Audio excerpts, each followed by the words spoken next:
क्या आयुषी पटेल के आरोप हैं झूठे? फटी मार्कशीट का क्या है सच? एनएटी की गड़बड़ी ने बर्बाद कर दिया आयुषी का साथ। 4 जून को नीट यूजी परीक्षा 2024 का रिजल्ट जारी हुआ।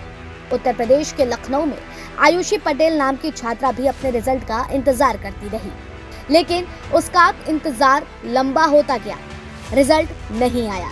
करीब 1 घंटे बाद मेल आया जिसमें लिखा था कि आपकी मार्कशीट फटी होने की वजह से उसे स्किप कर दिया गया है और इसलिए आपका रिजल्ट जारी नहीं किया गया है। जिसके बाद आयुषी के हौसले ने जवाब दे दिया, लेकिन परिवार वालों ने अपनी बेटी को संभाला और कानूनी लड़ाई की बात कही। आयुषी का दावा है कि अगर उसकी शीट चेक की जाती तो 720 में से उसको 715 नंबर आ रहे हैं, लेकिन उसकी मार्कशीट चेक न करके उसका साल बर्बाद किया जा रहा है। एक बार आप भी आयुषी पटेल के आरोपों को सुनिए।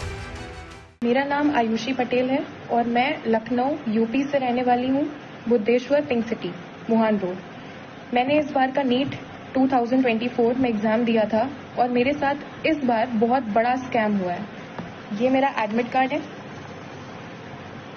नीट का रिजल्ट जिस दिन आया 4 जून को, उस दिन मेरा रिजल्ट नहीं खुल रहा था। मेरे बार बार स्क्रीन पे दिखाया जा रहा था कि your result is not generated.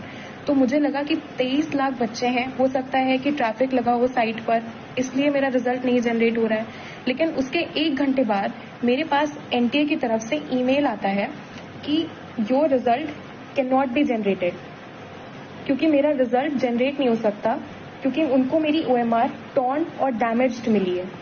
इतना सुनने के बाद में मैं और मेरी फैमिली पूरा शॉक में चले गए।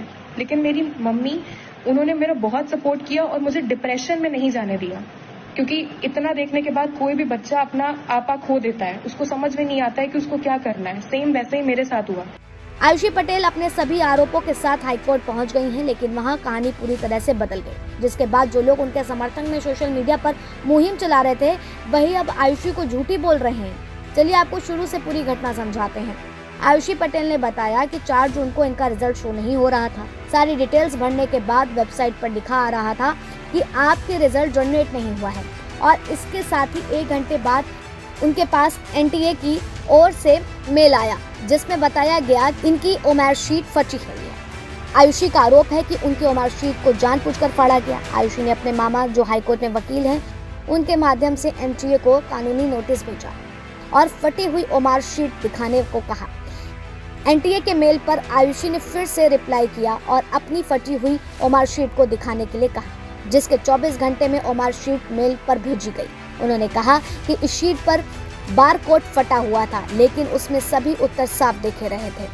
उन्होंने दावा किया कि जब इस मार्कशीट के उत्तर चेक किए गए तो स्कोर 715 था, जिसके बाद आयुषी पटेल ने एनटीए के खिलाफ हाईकोर्ट में याचिका दाखिल की। आयुषी का कहना है कि अगर मार्कशीट फटी है तो उससे कोई गलती नहीं है, इसे मैन्युअली भी चेक किया जा सकता है। पूरा पेज साफ दिखाई दे रहा है। इस पेपर को सिर्फ 5 मिनट के लिए चेक किया जा सकता है। अगर ऐसा होता है कि उनके 4 साल की मेहनत बच सकती है। वहीं एनटीए का कहना है कि उनकी ओर से कोई भी मेल नहीं गया है और ना ही फटी हुई मार्कशीट दिखाई गई है। इन सब के बीच सवाल ये भी है कि अगर मार्कशीट फटी हुई थी तो एग्जाम हॉल में उसे क्यों लिया गया, और अगर चेकिंग के दौरान वो फटी है तो उसमें छात्रा की क्या गलती है।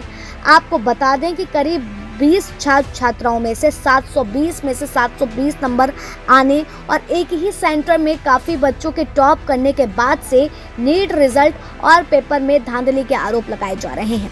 बच्चे सड़कों पर प्रदर्शन करते हुए इंसाफ की मांग कर रहे हैं। ऐसे में आयुषी का मामला भी तूल पकड़ता जा रहा है।